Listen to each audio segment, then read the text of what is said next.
काफी लोग बोलेंगे क्या ही कर लिया जेवर एयरपोर्ट बना के, but before making that judgement एक बार पूरी बात समझ लेते हैं। आज 28 मार्च को पीएम मोदी ने नोएडा इंटरनेशनल एयरपोर्ट के फेज 1 का इनॉग्रेशन किया है। ये सिर्फ एक एयरपोर्ट नहीं है, ये नॉर्थ इंडिया का फ्यूचर एविएशन हब है। अब तक दिल्ली एनसीआर का main load Indira Gandhi international airport उठाता था और ऑनेस्टली वो ऑलरेडी सैचुरेशन पॉइंट पर चल रहा है। Flights delay, congestion, slot issues, सब कुछ। इसी को एड्रेस करने के लिए नोएडा इंटरनेशनल एयरपोर्ट इंपॉर्टेंट है, क्योंकि ये इंडिया का पहला ड्यूअल एयरपोर्ट सिस्टम क्रिएट करेगा, एक दिल्ली में एक नोएडा में, जिससे लोड डिवाइड होगा और फ्लाइंग फेज 1 में ही ये airport 1.2 crore passengers annually handle करेगा और आगे कैपेसिटी 70 मिलियन प्लस तक जा सकती है। दरअसल ये बदलाव एक बड़ी ट्रांसफॉर्मेशन का हिस्सा है। 2014 से पहले इंडिया में सिर्फ 74 ऑपरेशनल एयरपोर्ट्स थे और एयर ट्रैवल एक लग्जरी माना जाता था, लेकिन मोदी सरकार के बाद उड़ान स्कीम के जरिए एयरपोर्ट्स की संख्या बढ़कर लगभग 164 हो गई, जिससे टियर 2, टियर 3 और रिमोट एरियाज भी कनेक्ट हुए, फेयर्स अफोर्डेबल बने और पैसेंजर्स ट्रैफिक 400 मिलियन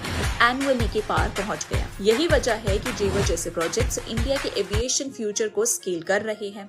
और सिर्फ यही नहीं, जेवर एक एरोट्रोपोलिस मॉडल पर बन रहा है, मतलब एयरपोर्ट के आसपास पूरा इकोनॉमिक इकोसिस्टम खड़ा होगा।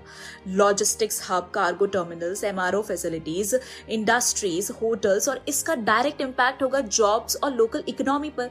Western UP, Noida, greater Noida, Yamuna expressway belt, पूरा रीजन ट्रांसफॉर्म होने वाला है। मतलब पहले जो लोग ट्रेन या बस से 20-25 घंटे ट्रैवल करते थे, आज वो 2-3 घंटे में फ्लाइट ले रहे हैं। ये सिर्फ कन्वीनियंस नहीं है, ये इकोनॉमिक स्पीड है। जेवर जैसे प्रोजेक्ट्स इसी विजन को स्केल करते हैं। आने वाले टाइम में इंडिया का एविएशन सेक्टर और एक्सप्लोड करेगा। 2027 तक पैसेंजर ट्रैफिक 450 to 480 मिलियन के आसपास पहुंच सकता है। एयरलाइंस अपनी फ्लीट एक्सपेंड कर रही हैं, नए एयरपोर्ट्स बन रहे हैं और इंडिया ग्लोबल एविएशन मैप पर टॉप प्लेयर में आ रहा है।